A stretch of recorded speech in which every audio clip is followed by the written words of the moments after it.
Cho'ponchilik ham mas'uliyatli kasb, uning ham qiyinchiliklari bor o'ziga yarasha.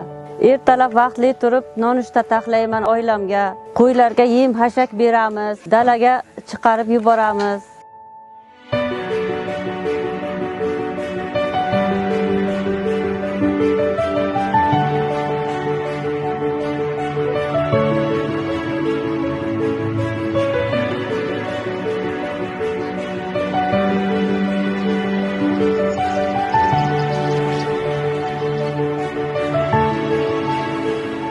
Men G'uzor tumani Eshonquduq qishlog'ida tug'ilib o'sganman.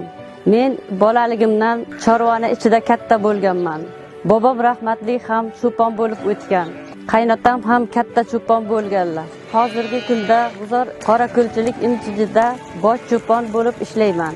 Meni ishimga turmush o'rtog'im, farzandlarim, o'g'illarim yordam berishadi. Cho'ponchilik kasbi qancha qiyin bo'lmasin, bu kasb menga juda yoqadi.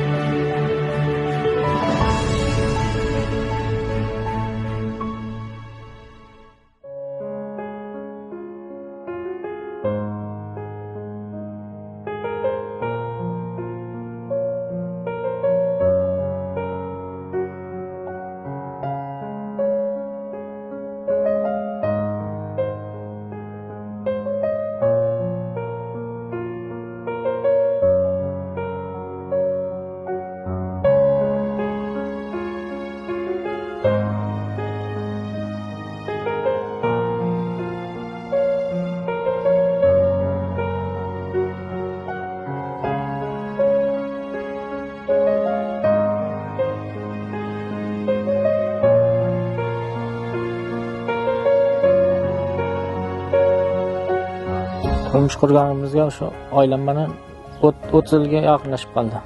Shu chorvachilikda rivojlantirishdan oilamga ikkomiz bir yoqadan bosh chiqarib, mana shu o'g'illar, farzandlarimiz bilan oilaviy birgalikda shu ishlarni bajaryapmiz. Chorvachilikni rivojlantirish. Shu yozda issiq kunlari, qishda sovuq kunlarga mana shu qo'y-qo'zilarni asrab avaylab ko'paytirishga xizmat qilyapmiz oilamiz bilan. Oxirgi 2-3 yil ichida qurg'oqchilik bo'ldi. Cho'ponlarga ham qiyin bo'ldi. Yaylovlarda o't yo'q. Qo'ylarni boshqa tumandagi yerlarga o'tlatib kelishga majbur bo'ldik. Ayni kunda 300 ga yaqin qorako'lchilik qo'ylarni boqib kelyapmiz. Hozir qo'ylarimiz qo'zilaydigan mavsumi ham yaqinlashib qoldi. Qo'y-qo'zilardan kecha-kunduz xabarlashib turamiz.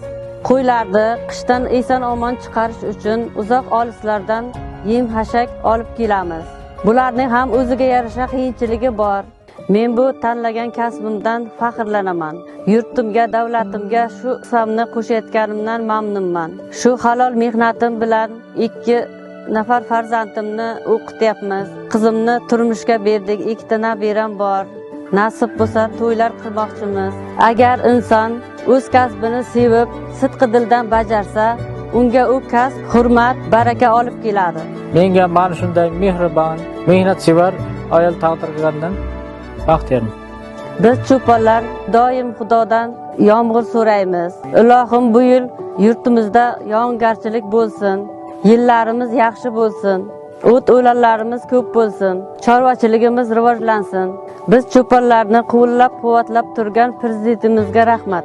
Doimo sog'-salomat bo'lsinlar. Yurtimiz tinch bo'lsin, osmonimiz musaffo bo'lsin, qo'y-qo'zilar ko'paysin. Bizning tilagimiz shu.